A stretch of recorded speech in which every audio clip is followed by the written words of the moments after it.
Fala, galera. Estamos indo para mais uma semana no nosso canal. Hoje a gente vai receber um convidado muito mais que especial, uma lenda do futsal brasileiro. Queria deixar aqui o agradecimento já por aceitar esse convite. Hoje não teremos um tema fixo, será mais uma resenha mesmo. Resenha de boleiros, né? Todo mundo aqui, pelo menos, tentou jogar futsal, né, Diego? Com certeza. Sem ser o dono da bola, não, né? Não, não. Então já queria passar a bola para o Paulinho, para ele se apresentar, dizer como começou a carreira e jogar a bola para o Paulinho, né? Porque quem sabe mais aqui.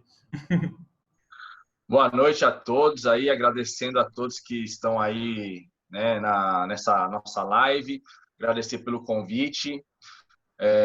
Eu no futsal sou conhecido como Paulinho Japonês, né? Vou fazer 44 anos esse ano, 20 e poucos anos de carreira. Tô querendo encerrar, mas ainda o pessoal não tá querendo deixar, né? Ainda recebo alguns convites, inclusive esse ano, há pouco tempo antes de entrar essa pandemia aí que está afetando todo mundo, eu tive uma proposta justamente da Itália, né? Que foi aonde teve o maior número de casos ali. Uma época foi o centro da doença, e uns 10 dias antes de começar essa pandemia toda, eu tive uma oferta de lá. Eu tenho um passaporte, né, que é um passaporte espanhol, do tempo que eu joguei na Espanha, que eu consegui a nacionalidade espanhola, e por isso eu tive essa oportunidade para jogar na divisão especial ainda da Itália. E, assim, não fui por causa do que tem acontecido no mundo, mas tem uma carreira toda por trás disso daí, né? 22, 23 anos de carreira. Comecei ali em 94, né?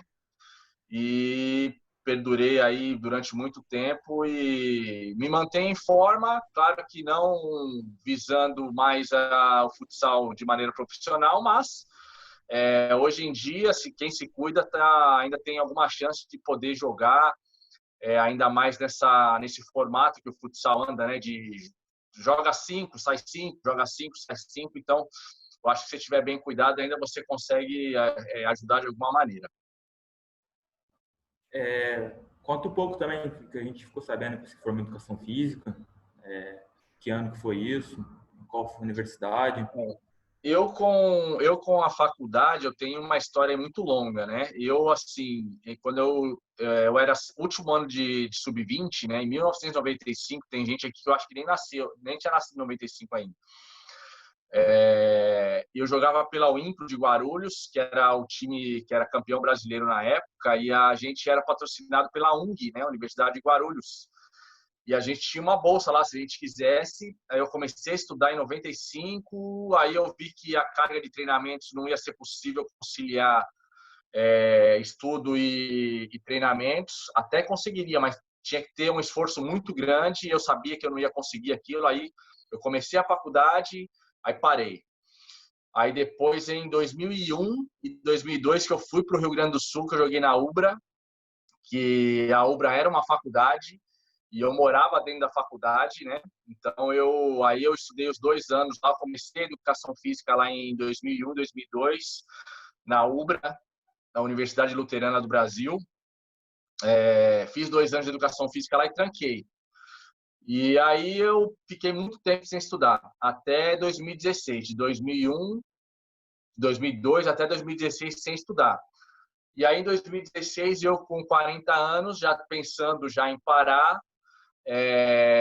eu, quando saí do Corinthians ali, que é patrocinado pela Unip, os diretores falaram assim que quando eu quisesse voltar a estudar, as portas estavam abertas, né? Para eu jogar pela Unip, pela história que eu tive com a Unip ali. Aí eu voltei, né, em 2016. Reaproveitei as matérias de 2001 e 2002, tirando um semestre, né? Um semestre, não, tirando 2 semestres, e consegui me formar. Fiquei em 2016, 2017, me formei em 2018, sempre jogando também pela Unip, né? Então, acabei unindo aí o útil ao agradável. Bacana. Alguém? Alguma pergunta? Diego? Já pegando esse gancho, ô professor, você falou aí de estar seguindo a carreira de professor aí de educação física. No futsal, você pretende seguir alguma carreira como treinador, preparador físico, alguma parte da comissão técnica ou da gestão de equipes? Olha, Gui, assim, como preparador físico, não, porque, para falar a verdade, assim, nas matérias de fisiologia, principalmente, eu não era muito bom. Eu tinha muita dificuldade. E para ser preparador físico, você tem que estar muito empenhado, principalmente nessas matérias aí. Então, eu tive muita dificuldade nessas matérias. O meu pensamento era, claro, aprender, mas, assim, de estar presente na quadra com o que eu sei na prática, né? Então, penso assim em ser treinador, mas assim, eu tenho dois pesos aí. Uma, minha vontade de estar dentro da quadra, porque é o que eu mais sei fazer, mas tem uma parte que me desanima um pouco. Qual é essa parte? Meu filho hoje joga, tem 11 anos, e eu acompanho ele muito, né, em treinamentos e jogos. E eu vejo os treinadores, cara, sofrendo muito com pais despreparados, com pais enchendo o saco o tempo inteiro, faltando respeito, cobrando coisas que não tem que cobrar. Eu sou assim, se eu nunca cheguei no treinador para falar, mas se eu tiver que falar com o treinador, eu vou perguntar para ele, posso falar com você? Queria bater um papo com você no privado ali, educadamente. Os caras não, os caras avacalham, os caras xingam, os caras insultam, todo mundo escuta o cara gritando. Então, isso me desanima, sabe? Eu não gostaria de passar por isso. A outra parte que você falou de estar na quadra como um membro da comissão técnica, isso também me interessaria, né? Mas, no geral, eu gostaria de estar na quadra, sim. Paulinho, você falou que tem dupla nacionalidade espanhola e brasileira, né? Pintou alguma vez alguma convocação? Não teve? Alguém já convocou? A seleção espanhola convocou? Ou a seleção brasileira? Ou você não podia jogar? Porque acho que você fez parte da seleção brasileira, né? Um período. Na verdade, assim, quando eu consegui a nacionalidade espanhola, foi no ano que aconteceu a crise lá na Europa, né? Foi a primeira crise na Europa lá recente, né? Em 2008. Então, quando eu saí minha nacionalidade, entrou a crise. Então, os times pararam de investir e eu voltei para o Brasil. Então, assim, de repente teria uma possibilidade, né, de eu estar lá e continuar jogando e de repente ter uma chance na seleção de ir lá. Mas quando entrou essa crise, eu voltei para o Brasil. E aqui no Brasil eu fui convocado para a seleção 3 vezes e não pude. O treinador na época não me liberou, porque a gente tinha. Se eu fosse para a seleção naquela época, na época que eu fui convocado, eu desfalcaria o time 3, 4 jogos e numa fase importante ali do campeonato, né? Então, muita gente me pergunta sobre isso, uma coisa que não é uma frustração, mas uma coisa, um arrependimento que eu tenho foi de, na época, eu ter respeitado demais a comissão técnica, né? Eu poderia ter batido de frente com eles, não a ponto de brigar, mas falar assim, olha só, eu estou sendo convocado para a seleção brasileira, é um sonho de todo atleta, então eu quero ir de qualquer jeito para a seleção, e aí se eu tiver outras convocações, se vocês me quiserem me liberar, tudo bem, mas nessa eu quero ir. E eu acabei não fazendo isso, né? Então, eu acabei tendo esse arrependimento na minha carreira. Falando um pouquinho dessa carreira na Europa, professor, como é que foi lá na Rússia, lá? Um país meio fechado, né? A maioria das pessoas é fechada. Aí, como é que foi essa passagem lá? Olha, Lucas, foi assim. Quando eu saí do Corinthians, eu tive 2 propostas na época. Uma para ir para o Japão e outra para ir para a Rússia, né? E no Japão, eram os dois o melhor time da Rússia e o melhor time do Japão. E eu sempre tive uma vontade de jogar no Japão, até pela minha descendência. Quando eu tive essas 2 propostas, eu falei que eu iria para o Japão. Só que eu segurei, né, aqui a proposta da Rússia, porque eu não sabia como que ia ser. E quando pediram para eu dar entrada no visto, eu não conseguiria dar entrada aqui no meu visto com a data de lá. Então, o pessoal falou assim, não vai ser possível te inscrever aqui porque você tem que entregar o visto até essa data. Você consegue? Eu falei, não consigo. E aí eles descartaram. Eu acabei indo para a Rússia também, que era o Dinamo, que eu fui contratado para jogar a Copa da UEFA. Um time espetacular, né, de nomes aí, o Nando tá lá, o Rômulo tava lá na época, o Pula, o Fernandinho tava lá. Então, assim, era metade do time espanhol, metade do time brasileiro, metade do time russo. Então, assim, foi um momento muito difícil para mim, porque foi a primeira vez que eu saí do Brasil sem a minha família. Então, eu deixei minha família aqui, deixei meu filho, deixei minha filha, minha esposa, para poder ir. Não porque eu queria jogar na Rússia, assim, não era um sonho, mas financeiramente valia muito a pena. Então, eu falei para minha mulher, eu falei assim, ó, segura aí a bronca, porque são 6 meses e eu tenho que ir. Mais no futuro isso vai ajudar a gente. Então, assim, foi muito duro, porque eu tive que deixar a família para trás, né? Coisa assim de, pô, eu saindo com a mala aqui, meus filhos chorando nas minhas costas aqui, porque meu filho na época não tinha muita noção. Meu filho achava que a Rússia era um bairro aqui de São Paulo, né? Então, minha mulher falava assim, muitas vezes que, pô, o Paulo Henrique tá chorando, falava assim, pô, mãe, me leva na Rússia para ver o pai, achando que era aqui no Brasil. Então, assim, foi muito difícil. Mas, assim, eu morei em Moscou. E Moscou é uma cidade sensacional, cara. As pessoas têm uma ideia errada de Moscou, que nem você falou, muito fechado. As pessoas são muito fechadas lá. Mas a cidade de Moscou é uma cidade fantástica. Uma cidade que te dá... Eu nunca passei nenhum tipo de medo lá. Sempre andei de metrô sozinho, sem falar a língua. Porque, assim, eu fui para lá solteiro, né? Sem a família. E a maioria das pessoas que estavam lá, dos brasileiros, como tinha um contrato mais longo, todos eles estavam com família. Eu já fui para lá com 38 anos, né? Então, com essa idade, você já não consegue fazer um contrato muito longo, né? E os jogadores que estavam lá, todos eram mais jovens do que eu e tinham 2, 3 anos de contrato, então poderiam levar família. Então, eu fui sozinho. Aí, muitas vezes, os jogadores estavam com a família e eu não queria incomodar, né? Ficar na casa de um com a família. Então, eu me virava. Baixei um aplicativo lá no meu celular e eu ia conhecer lugares lá na Rússia que nem os próprios caras de lá conheciam, né? Outro dia, aí eu chegava com uma foto e falava, pô, onde eu fui aqui, ó. O pessoal falou assim, eu tô aqui há 4 anos, nunca fui nesse lugar. Então, assim, eu me virei, morava sozinho, né? Claro que perto de mim tinha brasileiros de que, uma urgência, eu descia o meu apartamento e ia para o outro, falava assim, pô, eu preciso dessa ajuda aqui e tal. Mas, assim, foi um momento difícil por causa que eu tive que deixar minha família, mas ter vivido em Moscou e conhecido a cidade do jeito que eu conheci ali, foi uma experiência inigualável, cara. Inigualável, assim, pela língua, né? Eu morei também em Londres, né, cara? Londres também é uma cidade fantástica, mas valeu muito a pena, assim, conhecer Moscou do jeito que eu conheci, cara. Paulo, eu te acompanho nas redes sociais aí, vejo que você era bastante presente nos jogos do Paulinho, né, do teu menino. E, se eu não me engano, ele jogou na Mercedes, né? Jogou 3 anos na Mercedes, Bruno. Você era de acompanhar os treinos também? Eu queria saber qual que era a impressão tanto dos treinadores quanto dos pais, sabendo que você pegou um gancho falando que é difícil ser treinador para categoria menor, tanto dos pais. Eu queria saber se tinha alguma impressão por você ser atleta profissional. Bruno, assim, ó, eu acompanho meu filho desde pequeno. Desde que ele começou em escolinha, ele começou ali com 4 anos e depois foi evoluindo até chegar em um clube. E ali na Mercedes, assim, eu via coisas que eu não concordava. A maneira de jogar, né? Às vezes tinha Vamos colocar um sistema tático, porque falar de sistema tático para criança de 6, 7 anos, eu acho que é um pouco de besteira. Tinha uma maneira de jogar que eu não achava melhor, né? Então, por exemplo, se meu filho jogava de pivô, então, assim, muitas vezes o professor treinava uma saída de bola que o goleiro pingava a bola para o menino no pênalti, o menino dava uma bica lá para frente e seja o que Deus quiser, né?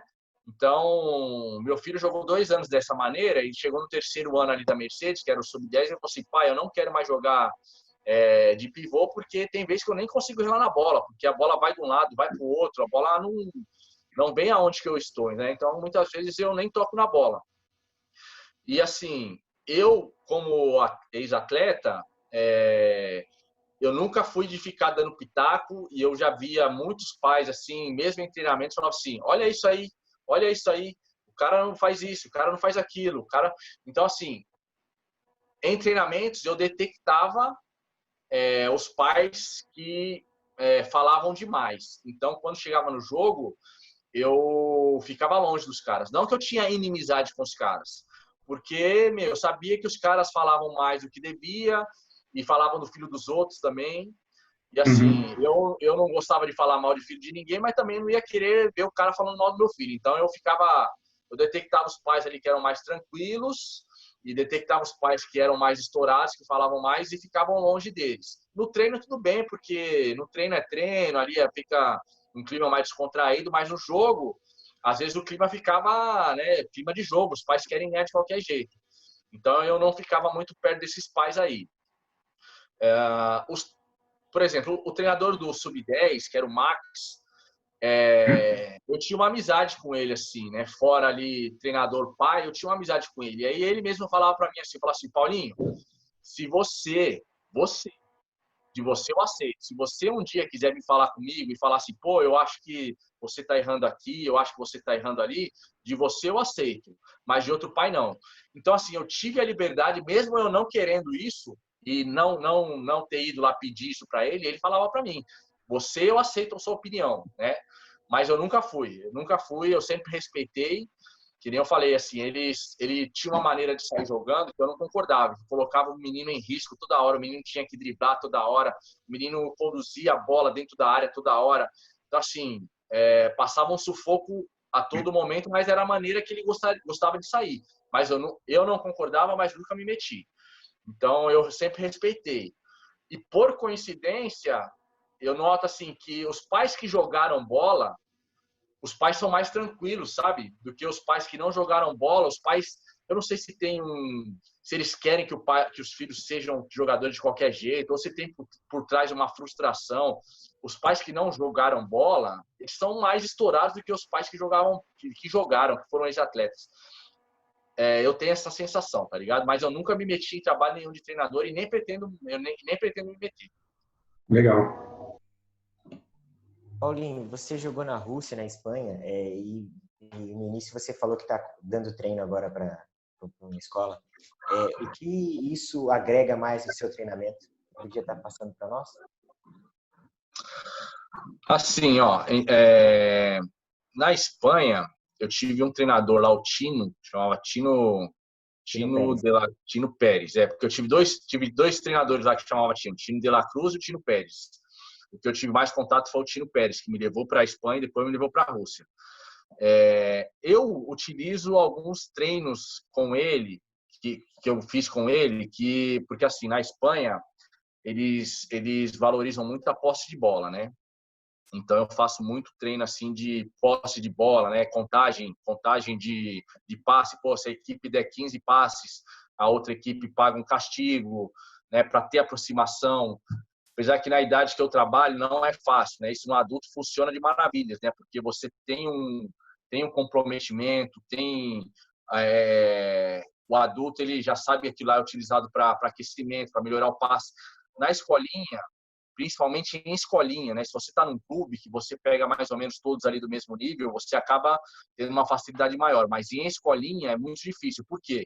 Porque, por exemplo, lá no Harmonia, onde eu trabalho, eu tenho uma categoria que é a mais numerosa e a que eu gosto de trabalhar esse ano, e tem meninos lá que, por exemplo, dão chapéu de carretilha. Os meninos são muito bons. E tem outros lá, que não conseguem nem dominar a bola. E aí, num treino desse aí, você acaba tendo uma diferença de qualidade muito grande. Mas é um treino que eu coloco todo mundo para jogar, né? Porque eu não posso fazer um treino, vou pegar só aquele menino ali, o tempo é muito pouco, não posso pegar só aquele menino ali, vamos melhorar a parte de passe dele, porque são só 50 minutos de aula.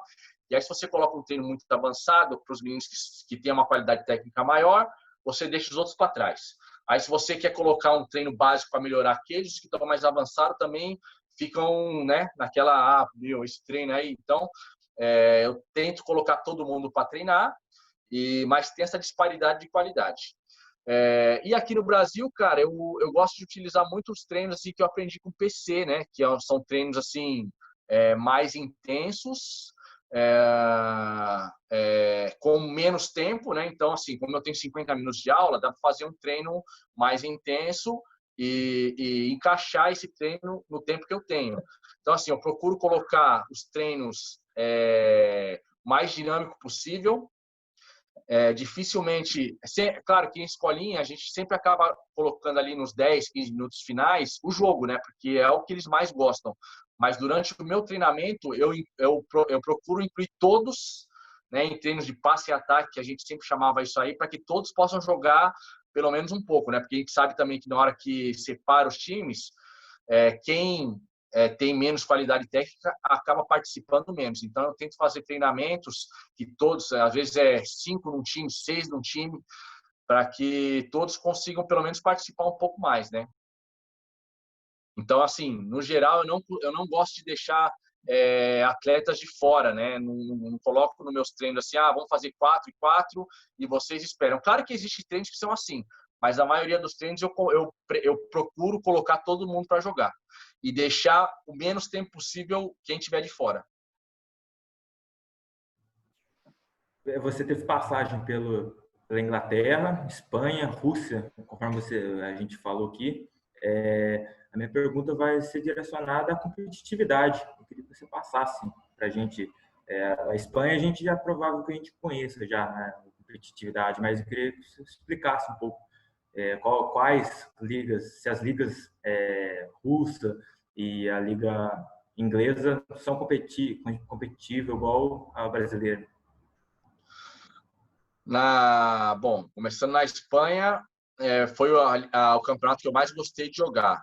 Campeonato muito organizado, campeonatos que você não encontra quadras ruins, né? A maioria das quadras, 90%, 95% das quadras são ótimas.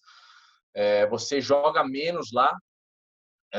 Aqui no Brasil, por exemplo, assim, se você joga num time de interior, vamos dar um exemplo aqui, o Corinthians menos, que é o time da capital. Mas você joga no time de São José, por exemplo. O São José tem apoio da prefeitura. Aí você tem que jogar a Liga Nacional, você tem que jogar o Campeonato Paulista, você tem que jogar os Jogos Abertos do Interior, você tem que jogar os Jogos Regionais, você tem que jogar a Copa TV a Copa IPTV, a Copa... Então, assim, você joga muito campeonato, muito. E acaba se desgastando muito. Na Espanha, não. Na Espanha, você joga a Liga Espanhola, que você joga uma vez por semana. Se seu time foi campeão ou vice da liga, você vai para a Copa da UEFA, que são campeonatos assim com espaçamento de datas muito grande, então você consegue se organizar, você consegue se recuperar. Então, assim, foi o campeonato que eu mais gostei de jogar, é o campeonato que você consegue mais viver com a família, né? Por exemplo, se você não joga a Copa da UEFA, você joga só o campeonato espanhol, e aí no final do primeiro turno os 8 primeiros vão para a Copa da Espanha, que é um campeonato muito legal de se jogar, que o país todo para ver esse campeonato, mas são 3 jogos, né? Quartas de final, semifinal e final. Então você vive mais com a família lá, você consegue respirar mais, você pode sair para alguns lugares. Então, por exemplo, na Espanha eu jogava no sábado, quando eu jogava em casa, eu jogava no sábado, 5 horas da tarde. Meu último treino era sexta-feira, 10 horas da manhã. Então, eu treinava das 10 às 11h30, meio-dia, estava liberado até o sábado na hora da apresentação. Então, eu morava numa cidade ali que, por exemplo, era 50 quilômetros de La Coruña. Quando eu pegava um tempo bom, eu acabava de treinar, pegava minha família, pegava meu carro, ia para La Coruña, almoçava lá e ia para a praia. Ficava lá até no final da tarde, voltava, no outro dia não tinha treino, dormia até 10, 11 horas, chegava no jogo inteiro, com a cabeça, né, esparecida, pensava em outras coisas, chegava no jogo ótimo. Então, a Espanha tem essas vantagens. Na Rússia, o campeonato é muito competitivo, muito, muito, muito. Por quê? Porque os russos são muito fortes fisicamente, né? Eles têm técnica também, mas a maior característica dos russos são força física. Então, você pega os caras lá, os caras são muito fortes. Então, você tem que estar muito bem preparado para poder jogar contra eles. E o campeonato é muito competitivo também. Hoje deu uma caída porque times que investiam muito dinheiro lá, como o Gazprom, o próprio Dinamo, né, o Dina, que era um outro time de muita tradição lá, tiraram muito pé, né, em termos de dinheiro. Então, o campeonato caiu um pouco. Então, hoje lá na Rússia, o time que é o líder do campeonato lá, que é o KPRF, na época que eu estava lá, era um time de nono para baixo, entendeu? E hoje é o time que é o líder do campeonato lá e tem maior investimento, mas o campeonato russo é muito bom. O campeonato inglês, 0. Né? Eu fui contratado para jogar, o time era o campeão inglês, né? Então eu fui contratado para jogar. O objetivo deles era a Copa da UEFA. Então, assim, o campeonato inglês usava estruturas muito boas. Então, por exemplo, eu tive lá em 2014 e as Olimpíadas tinham sido em 2012 lá. Então, a gente usava toda a estrutura das Olimpíadas de 2012, de Londres. Então, as instalações ótimas, estrutura ótima, mas o campeonato zero. Então, assim, meu time, que era o time que investia muito lá, meu time ganhava de 15-0, 18-0, de 20-0. Então, assim, o campeonato inglês era morto. Mas o objetivo era chegar na UEFA. Meu time chegou na UEFA e chegou na penúltima fase, né? Porque a UEFA, assim, a UEFA tem a preliminar round, que é a primeira fase, tem a main round, que é a fase do meio, tem a elite round, que é a fase penúltima, né? E tem a Final Four, que é a fase final. Então, meu time sempre parava na main round. E eles queriam chegar na elite round. Então, aquele ano a gente chegou na elite round e acabamos perdendo a vaga para o Barcelona, lá em Barcelona, né? Barcelona com uma estrutura sensacional, com um time melhor que o nosso. E acabamos perdendo o jogo de 5-2. Mas o objetivo foi alcançado, né?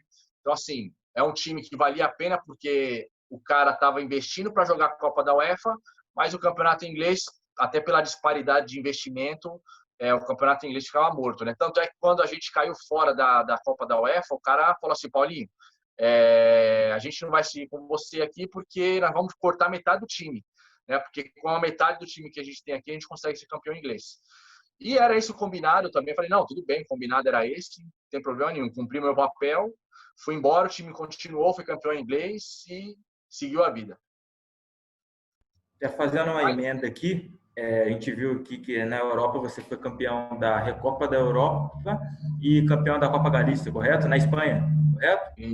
Uhum. Então, uma emenda legal, interessante. Porque assim, ali na minha época na Espanha, os times da Espanha eram muito fortes, muito fortes. O meu time era forte, mas tinha time mais forte do que o meu. Então, assim, a gente, no ano que eu cheguei lá na Espanha, eu joguei no Móstoles, que era um time que jogava a liga lá, mas era um time com pensamento um pouco amador. Quando eu mudei de time lá, que eu fui para Lugo, meu time chamava Ascar Lugo, a gente foi fazendo um time forte lá. Então, no ano que eu cheguei lá, por exemplo, meu time nunca tinha jogado a Copa da Espanha. Aí nós chegamos entre os 8 no primeiro turno, fomos para a Copa da Espanha e chegamos na final. Perdemos de 4-3 para o Interview. Naquela época, meu time era eu, Fernandinho. Você deve conhecer o Fernandinho, que foi campeão mundial, que está no Benfica. O Gustavo Marques, que é um carioca que vocês devem conhecer, que era um cara que viveu muito tempo lá. Mas a gente chegou na final contra o Interview, que era Neto, Schumacher, Marquinhos, Gabriel, o Daniel Ibanez, que está lá. Então, assim, o Interview naquela época, o treinador falava assim que foi o melhor Interview de todos os tempos. Então, meu time era bom, mas tinha times que investiam muito. Então, a minha geração toda foi para a Espanha, menos o Falcão. Então, fortaleceu demais o campeonato espanhol. O meu time era forte, mas tinham times mais fortes ainda. Então, assim, era difícil você chegar. Então, nos campeonatos que a gente teve oportunidade, que nem a Copa Galícia, a gente ganhou, a Recopa da Europa, nós ganhamos também, mas era muito mais difícil de ganhar os campeonatos lá naquela época. Ô, Paulinho, você que é o ídolo do Corinthians aí, né? Como é que foi a sua passagem pelo São Paulo? Teve algum tipo de rejeição, alguma coisa assim, ou foi de boa? Cara, eu tive, assim, eu tive 2 passagens pelo São Paulo, 2 passagens pelo Corinthians. Em 98, eu joguei pelo São Paulo, nós fomos campeões da extinta Copa Topper, que tinha aqui em São Paulo. Nós fomos campeões paulistas. Naquele campeonato eu ganhei como melhor jogador do campeonato, tudo jogando pelo São Paulo, sendo corintiano já. Só que, claro, eu não tinha essa visibilidade que eu tive depois da minha segunda passagem pelo Corinthians. Quando eu passei pelo Corinthians também, mas eu fiquei no Corinthians pouco tempo, né? Eu fiquei no Corinthians uns 45 dias e depois eu fui para a Espanha. Quando eu voltei para o Corinthians, que nesse novo projeto, né? Eu mesmo senti que seria uma coisa diferente, porque o Corinthians sempre teve time, sempre teve, mas teve um formato assim que não era tão profissional como é agora. Por quê? porque o Corinthians sempre teve times, mas não com a diretoria do futebol de campo envolvida. Então, a diretoria falava assim, olha, a gente dá a camisa, mas a gente não dá nada de dinheiro. Então, captava dinheiro de fora, né, de outros patrocinadores para injetar no futsal. E passava por mãos que não eram... Assim, o clube não investia, mas passavam na mão de outras pessoas do clube. Então, às vezes, o patrocínio dava o dinheiro e aí o dinheiro não chegava, porque passava na mão de outros caras, os caras não repassavam. Então, assim, aí jogadores ficavam sem receber, aí os caras iam cobrar e o patrocinador falava assim, meu, mas como assim? O dinheiro tá aqui, ó. Eu mostro o depósito, o depósito foi feito, como não repassou para os atletas? Então, era um formato meio estranho. E aí, quando eu passei por lá em 2009, a diretoria do campo colocava dinheiro, então não tinha esse problema. Então, o projeto andou, eu sempre fui declarado corintiano lá, sempre tive o maior orgulho de jogar pelo Corinthians. E aí eu saí do Corinthians. Quando eu voltei, eu tive a proposta para ir para São Paulo. E eu pensei demais nisso, Lucas. Falei, caramba, a identidade que eu tenho com o Corinthians e ter que jogar no São Paulo, mas eu queria continuar jogando. Se o Corinthians não me quer, eu tenho que seguir minha carreira. E aí eu fui para São Paulo. E, cara, um dos momentos mais difíceis para mim na minha carreira foi quando eu tive que jogar contra o Corinthians no Parque São Jorge. Foi um dia que, passou na TV, o cara na Sport TV falou assim, o Paulinho japonês jogou muito tempo no Corinthians, aí do Corinthians vai jogar pelo rival lá no Parque São Jorge, era um mata-mata do Campeonato da Liga Paulista, e eu nem dormi direito, da noite anterior. E a minha mulher ainda queria ir no ginásio, eu falei assim, não vai ninguém da minha família no ginásio, porque os caras vão me xingar pra caralho, e eu não quero passar por isso e tal. Cara, aí quando chegou lá, eu jogava com tênis verde ainda no São Paulo, porque no São Paulo não tinha esse problema. Aí nesse dia eu falei assim, eu não posso ir de verde lá. Troquei meu tênis, peguei um tênis de outra cor, porque o verde lá no Corinthians, os caras não gostam de jeito nenhum. Eu falei assim, não vou dar motivo pros caras, né? E aí... O verde que é bonito, cara, Paulinho. O verde que é bonito, Paulinho. Então, tu é palmeirense, né? Então, assim, para você ver, uma vez eu fui com um agasalho verde lá do Parque São Jorge, só que eu fui com um agasalho do Brasil. E porque eu tive uma época que eu era patrocinado pela Nike, e a Nike deu um agasalho lá para mim, só que eu fui assim totalmente distraído, e todo mundo me olhava feio lá, mano. Eu falei, caramba, eu tô dentro do Parque São Jorge verde, então os caras tinham muito isso aí. Aí, por exemplo, a Nike lançava um tênis que tinha um detalhe verde. Para a gente poder usar, passar pela diretoria, né? A mesma coisa, teve uma época que a Nike lançou um tênis que era vermelho, preto e branco, das cores de São Paulo. Enquanto não passou pela diretoria, a gente não podia usar. Então, o Corinthians tem essa coisa aí, né? E aí, quando eu cheguei no dia do jogo, cara, eu fiquei muito apreensivo, fui vendo o pessoal chegar, tal. E aí o jogo rolou meio que normal, mas tinha uma turminha ali, uns 4, 5 caras perto da camisa 12, os caras começaram a me xingar. Filha da puta, não sei o quê. E aí, cara, os caras me xingaram demais. E eu falei assim, não vou deixar esse cara me xingar. E quando acabou o primeiro tempo, eu fui lá e falei assim, meu irmão, você tá me xingando por quê? Você, não sei o que. Eu falei assim, quanto tempo você frequenta o futsal do Corinthians? Eu com a camisa do São Paulo, perto da torcida uniformizada, da camisa 12, lotada, mas os caras me conheciam, né? Eu falei assim, quanto tempo você frequenta o futsal? Frequenta aqui 1 ano. Eu falei assim, então você fecha a boca para falar de mim, porque tá vendo esse pessoal aqui, ó? Esse pessoal só tá aqui hoje por minha causa, por causa do Sim, por causa do Danilo, por causa do fulano. Quem começou essa história aqui foi a gente, em 2009. Eu sou corintiano, mas o Corinthians não quis ficar comigo uma época, eu tenho que seguir minha vida. Então você me respeita, cara. A minha história aqui dentro do Corinthians é muito grande. Você só tá aqui hoje por causa disso. E o cara ficou meio assim, tomou um susto porque eu fui para cima dele. E depois que o jogo acabou, nós perdemos o jogo ali, acho que de 4-2. O pessoal vindo tirar foto comigo, falou, eu quero tirar uma foto com você, mas tira essa camisa e tal. E aí eu tirei a camisa do São Paulo, tava com a camisa por baixo, né, de branca. E aí o pessoal tirou foto comigo, entendeu a situação. E esses 4, 5 caras depois deram a volta no ginásio, foram pedir desculpa para mim. Acho que o pessoal conversou com eles depois lá. Acabou tendo uma situação mais tranquila, mas foi uma situação assim que eu falo que foi uma das mais difíceis para mim na minha carreira, sabe? O Paulo, queria saber de você qual a importância do treinador ser formado em educação física, ou você acha que só a experiência dele dentro do futsal ou dentro do futebol já é o bastante? Olha, Bruno, assim, a gente estudou junto ali. Eu, por exemplo, que eu falei, eu não pretendo ser preparador físico, né? Nas matérias de fisiologia, eu fiquei em todas em exame, todas. Passei, mas fiquei todas em exame. Então, eu não pretendo ser preparador físico. Quanto à prática, eu não aprendi nada na faculdade que eu possa aplicar dentro da quadra, por exemplo. Eu já tinha feito futsal na época que eu estudei na UBRA. Então, assim, a minha intenção na faculdade, claro que você acaba aprendendo outras coisas, né? Mas era me formar para eu poder ter o CREF e poder passar o meu conhecimento na prática para os alunos. E eu confesso que, em termos de prática de futsal, porque eu queria ensinar, eu não aprendi nada na faculdade, né? Então, assim, eu acho importante ter uma formação quando você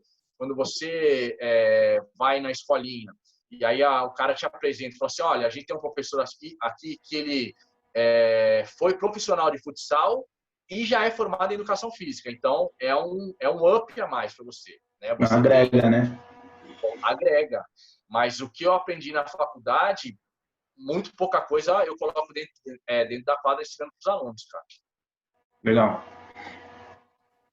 Eu não sei você, né? Eu faço essa pergunta para você também. Você falou que mexe com futsal. O que você trocar essa informação? Eu tive um professor de vôlei, André é o nome dele. E aí, assim, ele dando aula de vôlei, ele sentou com a gente no fim e falou assim, galera, eu sei que a maioria aqui não vai trabalhar com voleibol, mas se você quer fazer qualquer tipo de esporte, se você nunca jogou profissionalmente, você precisa estar dentro de um vestiário. Né? E aquilo ali ficou na minha cabeça. Eu não fui profissional de futsal, né? Joguei um tempo, pouco tempo no Paraná também, mas não foi nada de mais assim. E aquilo ficou na minha cabeça. Então, eu estava na metade da faculdade, antes até de mudar para Anchieta, porque eu comecei lá na Unip Paraíso, depois eu fui para a Unip Anchieta. E aí foi quando eu comecei a procurar estágio e tal, e eu também, praticamente a mesma resposta que você, eu tive que estar ali presente para mim estar aprendendo mais, né? Não só da faculdade. Porque a gente só tem uma base, né? Alguma literatura que eles passam para a gente, na verdade, e correr atrás.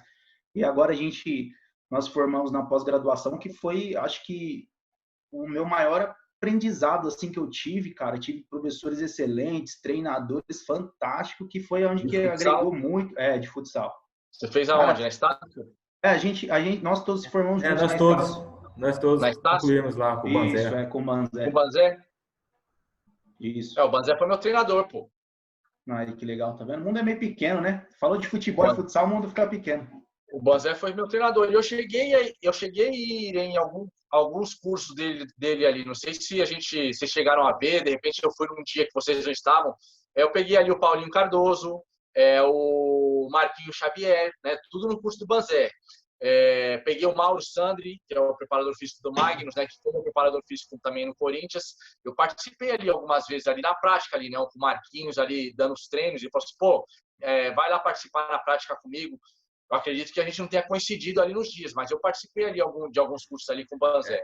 O Wilson, inclusive, até me disponibilizou eu passar uma semana lá no Corinthians. Eu conheci o Parque São Jorge, conheci os treinamentos lá com o Sá, que chegou lá agora, viu subir. Felipe, então essa galera tudo auxiliou bastante aí no nosso pensamento. Acho, não fugiu tanto do que a gente imaginava, mas eu acho que essa galera, como disse o Bruno, fez a gente enxergar o futsal como futsal, como outra coisa. Eu acho que, conforme eu concordo com o que o Bruno disse, eu acho que seria bacana ter um pouco dos dois, a vivência com o estudo, né?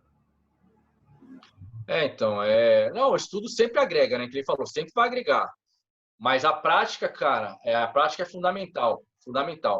Mas assim, ó, eu confesso para vocês que você ensinar é mais difícil do que a gente pensa, né? Porque às vezes a gente tem uma prática e fala assim, pô, caramba, eu joguei minha vida inteira, vai ser fácil. Não, não é fácil, cara. Assim, eu tô aprendendo, né? Tô me acostumando, mas não é fácil, cara, é difícil. Não é só o fato de você ter vivido, que nem eu vivi mais de 20 anos dentro do vestiário, né? Que você chega lá e vai colocar facilmente suas ideias. É difícil, cara. mais do que eu imaginava. Até porque a gente debate muito isso. Antes da gente ensinar, a gente educa, né? Principalmente você que está trabalhando com escolinha, né? E antes da gente ensinar, a gente tem que educar. E assim, pode falar, pode falar. Na primeira escola de futebol que eu fiz estágio, o professor de lá, ele foi atleta profissional. E ele tratava os meninos do jeito que os treinadores tratavam ele. Cara, eu ficava assim, os meninos, tipo assim, tinha uma rotatividade grande, mas assim, a maioria dos alunos saíam lá porque o cara não conseguia conversar com as crianças, não sabia distinguir, né, o que é atleta, o que é aluno iniciante, né? Então, a linguagem é muito importante também, né? Eu, por exemplo, assim, lá no colégio que eu estudo, é um colégio particular. Só que eu, como eu trabalhava ali com alunos de ensino médio, 16, 17 anos, aí eu pegava ali o pessoal de 2007, 2008, né, que é sub-11, sub-12, sub-10 ali. Então, assim, eles têm uma linguagem jovem, né? Então, assim, eu sempre procurei entrar na linguagem deles. Assim, porque eu também falo assim, né? Eu fui criado na rua. Nossa época, eu tenho 44 anos, não sei quantos anos vocês têm, mas eu jogava bola na rua. Na minha época, isso era permitido, né? Hoje, as crianças não têm essa facilidade de, vai lá na rua lá e brinca, daqui a pouco você volta. Não, é perigoso. Mas, assim, eu sempre tive uma linguagem, assim, mais de rua. E eu sempre tento levar isso com eles, assim, o mais de boa possível, né? Fala não é um palavrão, né? Mas uma gíria aqui, eles ficam meio assim, mas eles gostam. Então, eu tive um ano com eles, assim, de boa. Esse ano trocou a turma, e aí eu fui na mesma linguagem do ano passado. E aí, com um mês e pouquinho, teve uma reclamação, né? Falou assim, Paulinho, não sei do jeito que você está tendo a linguagem com seus alunos, teve uma reclamação aqui de um pai falando que o aluno chegou em casa e você estava falando palavrão. E aí, claro, eu não falo palavrão, né? Palavrão clássico, né? Mas, os que a gente sabe. Mas, assim, eu uso a linguagem popular. Só que um deles não tá acostumado. Às vezes sai sem querer, né? Às vezes sai sem querer. E um deles não está acostumado, passou para o pai mandou. E aí eu falei com ele, falei assim, olha, eu sempre tento levar vocês aqui da melhor maneira possível, da linguagem de vocês. Então, falei assim, eu sei que os meus que estavam comigo ano passado não foi, porque se tivesse acontecido, teria acontecido ano passado. Eles já estão acostumados com a minha linguagem. Então, foi alguém que subiu esse ano, que foi falar para a mãe que eu falei algum palavrão aqui e teve uma reclamação. Só que vocês também falam palavrão na aula. E eu deixo fluir, desde que não seja um exagero, porque é coisa do futebol, meu. Coisa do futsal. Se eles forem para uma escolinha, para outro lugar, eles vão sofrer com isso, com linguagem. Porque você pega crianças de uma classe mais abaixo e os moleques são de rua. E eles têm que se acostumar com isso, porque senão eles vão apanhar isso. Vão apanhar. O mundo não é só fechado ali em condomínio, em clube, né? Então, assim, eu deixo, desde que não seja uma coisa exagerada. Então, eu falei para eles assim, se eu não posso falar, vocês muito menos. Então, quando vocês falarem algum tipo de gíria ou palavrão, eu vou tirar vocês da aula. Então, foi radical, né? Da minha linguagem mais liberal, eu comecei a travar e comecei a levar a linguagem que eles querem dentro do colégio, cara. Coisa que no clube você pode fazer um pouco mais, né? Pode liberar um pouco mais, né? Professor, eu vi aqui em Bragança, aqui na minha cidade, que vocês montaram um grande time, né? Várias estrelas, assim. Queria saber, na sua opinião, hoje, no nosso futsal brasileiro, quem é o melhor jogador, na sua opinião, de cada posição e o melhor técnico? Então, Gui, aí foi o seguinte, né? A gente fez um time, o César fez um time de jogadores excelentes, de qualidades excelentes, porém veteranos, né? Sim. Então, assim, ano passado eu estava aí com 42 para 43 anos, o Índio é um ano mais velho que eu, já estava com 43, o Wander com 42, o Folha estava com 37, o Cime com 41. Então, assim, se a gente pegasse essa turma no auge, a gente ganhava o campeonato aí que nós jogamos aí, os jogos regionais. Não que a gente fosse ganhar, mas a probabilidade era muito maior. Então, assim, a gente foi desclassificado na semifinal dos jogos regionais por uma irregularidade de um atleta aí. E a gente ia jogar uma semifinal contra um time muito mais novo do que a gente ia ter dificuldade, porque a gente não estava treinando da maneira que deveria treinar, e a gente ia pegar um time feito, né? Um time montado, que era o time do Ioca, se eu não me engano, e acabou que não teve o campeonato. E depois a gente passou aí pelo campeonato de Bragança, né, que acho que foi esse aí que você assistiu, e o César simplesmente terminou com o time. Depois ele falou que deu um tiro no pé, que as pessoas achavam que tinha que valorizar mais aí o pessoal da região, que não tinha que levar ninguém de fora e tal, e acabou com isso aí. Sobre a outra pergunta que você fez, seria um time, né? Seria um time Isso. que você... Cara, assim, eu já respondi essas perguntas algumas vezes, né? De goleiro, como a gente só tem que escolher um, eu acho os dois melhores, o Thiago e o Guita. Mas eu prefiro o Guita. Se eu fosse colocar o Thiago também. O Thiago, os dois bons. Mas como tem que ir um só, eu colocaria... Você está falando em atividade, né? Não de... Isso, em atividade. Atividade. Então, eu colocaria Guita de goleiro. De fixo, eu colocaria o Rodrigo. O Rodrigo, apesar de ter outros aí também que eu goste, né? Mas o Rodrigo, na ala direita, o Diego, que está no Barcelona. Pivô, o Ferrão, né? Que foi eleito aí o melhor do mundo e com merecimento. E falta uma ala esquerda, né? E aí eu falo pro pessoal que, assim, antes da ala esquerda, a gente tinha nomes assim que fala, meu Deus, tinha o Falcão, eu jogava, o Gabriel, o Vinícius, o Lenísio. Hoje, na seleção brasileira, a única posição que não está certa, assim, de o cara falar assim, meu, eu não sei quem eu levo, é a ala esquerda. Né? Então, tem alguns nomes aí, Arthur, que está no Barcelona, o Alex, que estava no Sporting, o Jackson, que voltou para o Corinthians. E eu coloquei até numa seleção aí que eu fiz uma live esse dia, eu coloquei o Danilo Barão. Por que o Danilo Barão? Porque ele é um jogador um pouco mais experiente, trabalhou comigo, é um jogador muito inteligente, tem um bom passe, tem uma boa visão de jogo, e já é um cara mais experiente, está com 35 anos, se eu não me engano, então, assim, já tem a experiência, né? Então, eu colocaria ele nessa lista aí, então, fecharia com Guita, Rodrigo, Diego, Danilo e Ferrão. E o técnico? E um treinador, eu coloquei o Marquinhos Xavier, né? Que é o treinador da seleção brasileira. Mas eu gosto muito do Vander Iacovino. Foi meu companheiro de quadra e foi meu treinador também no Barueri, né? Agora ele teve um probleminha de saúde, aí tá dando uma descansada, mas eu gosto bastante do Vander. Fechou. Show, Paulinho. Vamos começar encerrando aqui. Queria agradecer imensamente por você ter aceitado esse convite nosso, participar desse papo conosco.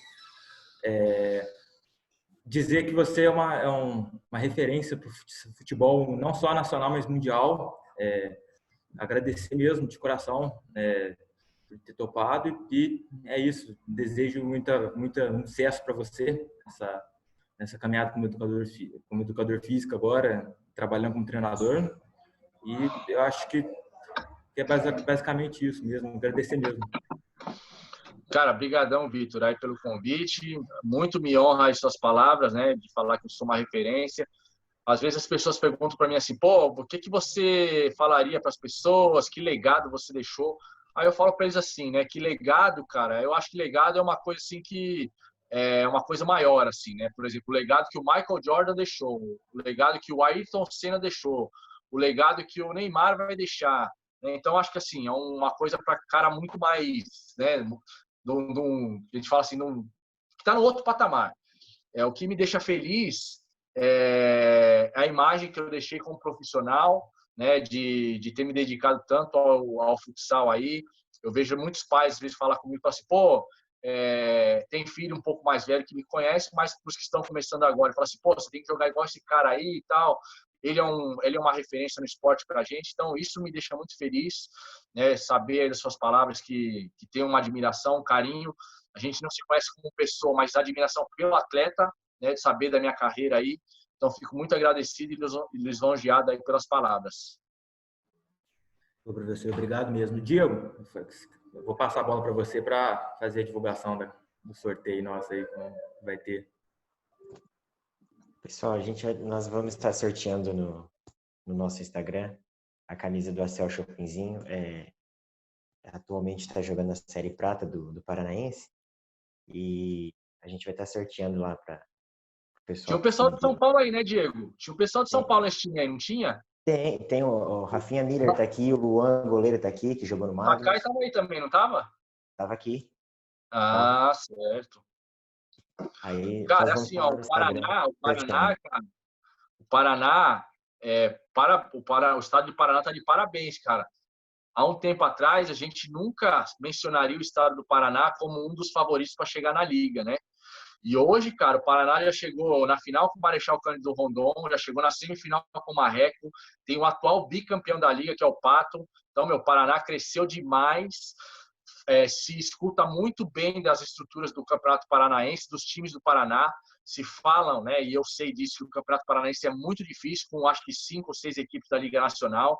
Então, o estado do Paraná de parabéns aí pelo campeonato, pelo investimento que tem feito no futsal, cara. Muito legal. Muito legal mesmo. As empresas estão aprendendo a investir agora no futsal paranaense. É um baita auxílio que eles estão dando.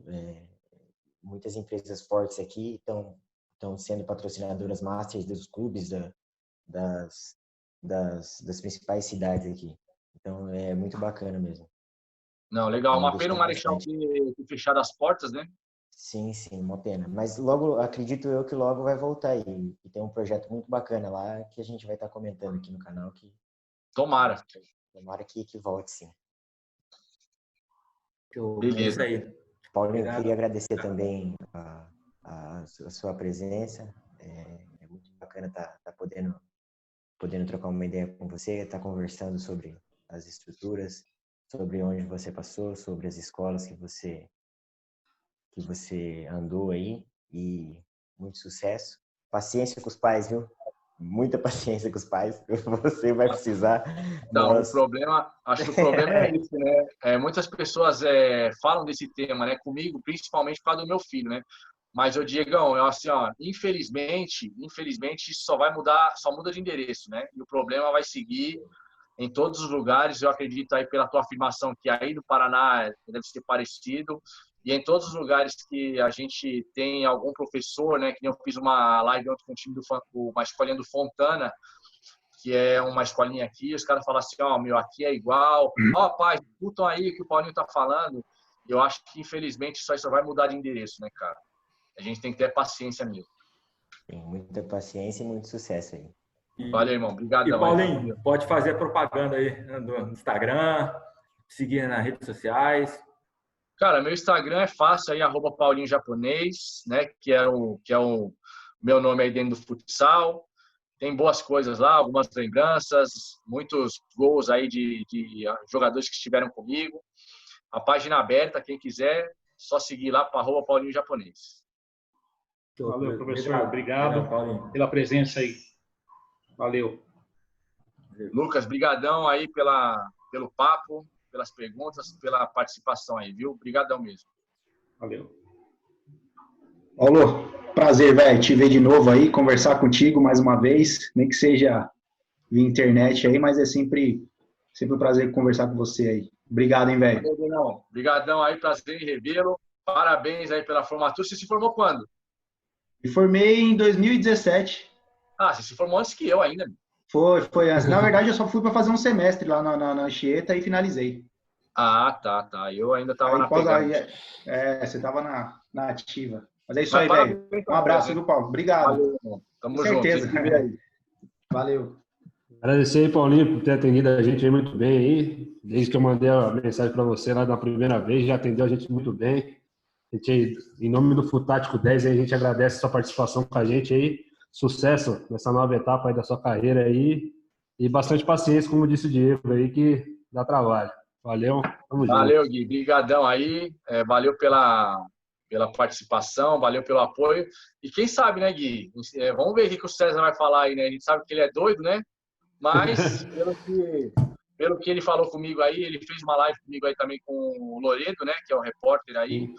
E, pelo jeito, as coisas estão de pé e falou que contava comigo ainda pro ano que vem. Então, vamos esperar, né? Quem sabe a gente possa, passando essa pandemia aí, possa tomar alguma coisa aí, dar um abraço e se conhecer pessoalmente. Opa, se Deus quiser, estaremos lá. Valeu, mano. Obrigado.